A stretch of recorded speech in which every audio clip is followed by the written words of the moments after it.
I'm not a lawyer, but there were a few moments I didn't get to include in my YSL recaps, but I want y'all to see them, so keep watching. First up is this clip of attorney Angela D. Williams. She's a public defender and she's representing Rodalius Ryan. Actually, she's the only public defender on this case. All the other defendants have private attorneys.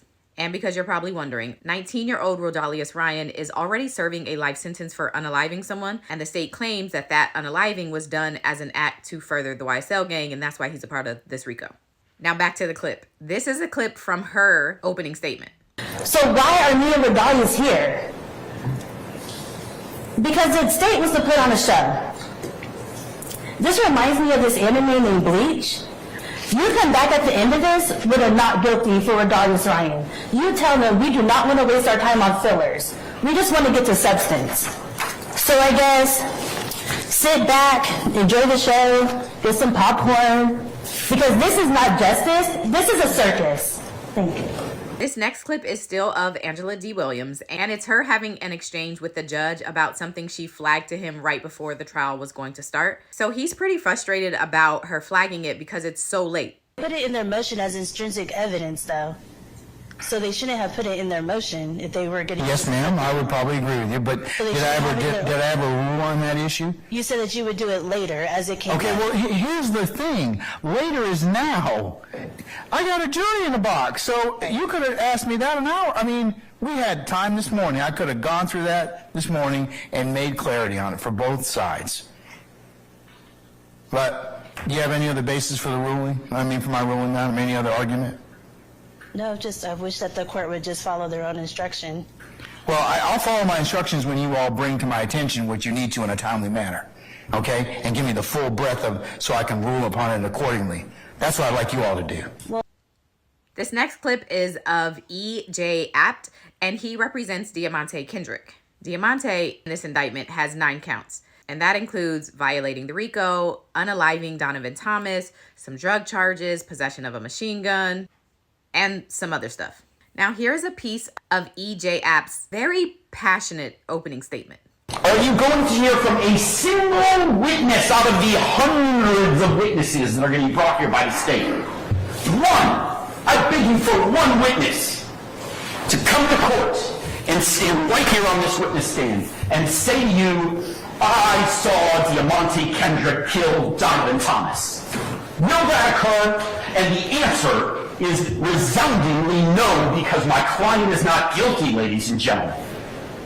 He's an innocent man, wrongfully accused of a murder he didn't commit. And if that doesn't get you upset, I don't know what will. Okay, the last 2 clips I'm going to show you are of Young Thug's attorney Brian Steele.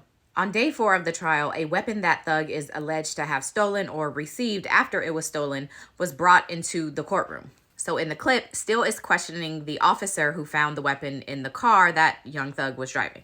But while Brian has the weapon in the courtroom, he's not handling it properly. Underneath the passenger seat Mr. on the Steele, floorboard, is that right? I need to teach you about handling weapons. Please point the muzzle always downward, no matter if it's unloaded, okay? I know it's unloaded, but yes, You sir. make everybody nervous, okay? To include Mr. Kearns, who you're pointing it at, all right? All right. I apologize, Mr. Kearns. This last clip is of, again, Brian Steele, and he's trying to ask a question about, well, I don't know what it's about because he can never actually get it out, but watch this back and forth between him, the prosecutor, and the judge.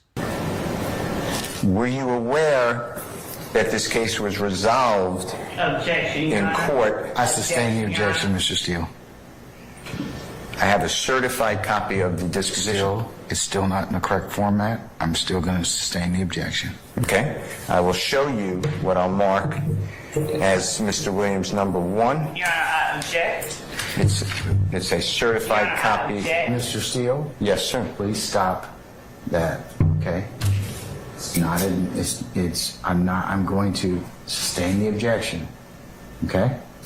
Okay. Okay, so that's my roundup. I hope it was worth the watch.